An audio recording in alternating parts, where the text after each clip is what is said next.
So ito yung ginawa namin. Bali ito yung asa yung naputol na ano kanina. May ginawa ng iba. Pagbunot nila, nabunot yung isang wire. Hindi na siguro hindi nila nahawakan ng maayos kaya nabunot.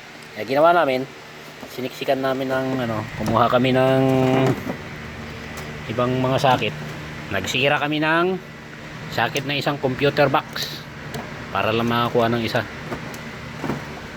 Saan kaya yan? Saan shop yung makikita na sinisira ang buo? Ito yung pinaltan namin dito. Ayan, nilagay dyan. Kasi sa dito sa loob lang. Kasi doon sa scanner, ang lumalabas doon ay no communication. Ibig sabihin hiwalay. No communication.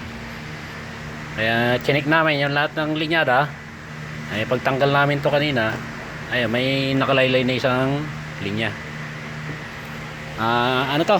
ABS ng Chrysler Town and Country.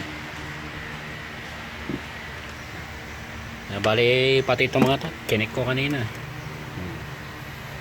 Ayan, nakita ka agad doon sa ano, pagtanggal ng pagbunot ng sakit ng ano, ng module. Nakita may nakalaylay na isang linya. Okay, sana mamaya testingin namin pag naikabit. Okay na. Sana okay na.